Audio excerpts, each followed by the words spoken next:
Hello friends, আসসালামু আলাইকুম। সবাই কেমন আছেন? আশা করি ভালো আছেন। চলে আসলাম তোমাদের জন্য টিআরটিভ চ্যানেলে আরেকটি নতুন রেসিপি নিয়ে। তো আজকে ঘরোয়াভাবে বিরিয়ানি রান্না করব। মানে হলো বাসায় যা আছে তা দিয়ে বিরিয়ানি করতেছি। মেয়েদের জীবন কত অদ্ভুত, তাই না? তারা একটু বসে থাকতে পারে না। রান্নাঘরের টেনশন, কাজ কিভাবে করবে, কখন শেষ করবে, কখন রান্না ঠিক মতো করে তাদেরকে খাওয়াবে, এই টেনশনে থাকে। তারপর আরও কত কথা শুনতে হয়, তরকারিতে এটা হয় নাই, ওইটা হয় নাই। সব মুখ বুজে সহ্য করতে হয়, কিছু তো করার নেই, তাই না? তারপরও মেয়েরা নাকি ভালো না, ঠিকমতো রান্না করতে পারে না, বাবার বাড়ি থেকে কী শিখে আসছে, সব ধরনের কথা আমাদেরকে শুনতে হয়। মেয়ে হলো বাবার বাড়ির বোঝা, সময় মতো বিয়ে দিয়ে দিতে হয়। বিয়ে না দিলে লোকেরা নানান কথা বলে, নানান কথা শোনায় মেয়েদেরকে। কিচ্ছু করার থাকে না মেয়েদের। তো আজকে সারাটা দিন অনেক অসুস্থ রাখছিল, শুয়েছিলাম। তো যেমনের কাজ তেমনই পড়ে আছে। একটু ঘুমিয়ে পড়ছিলাম।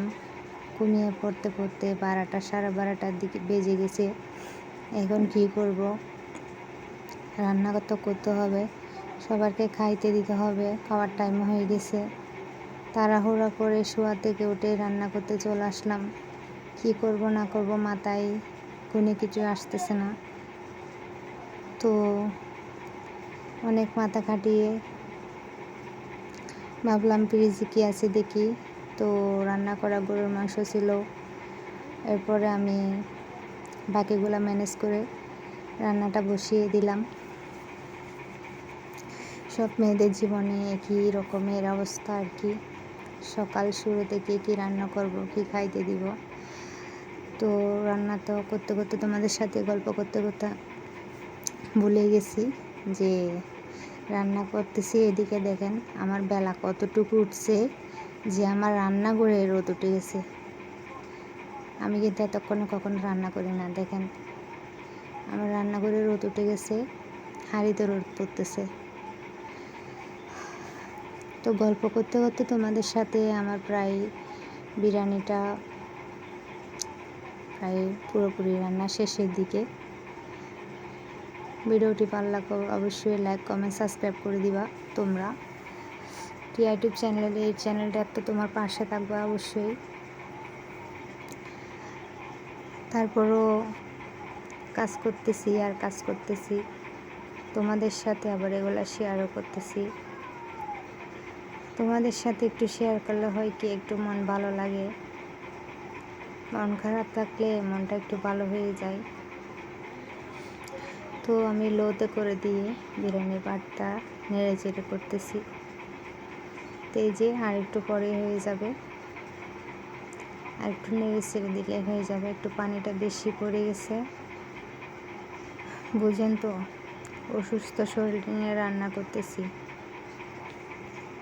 যাই হোক, বাচ্চাদের খাইতে দিতে হবে, স্বামী এসে খাবে, সবার চিন্তা।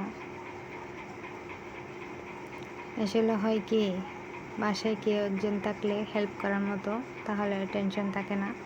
না হলে সব কিছুই নিজেকে ম্যানেজ করতে হয়। তো এই যে আমার বিরিয়ানিটা রান্না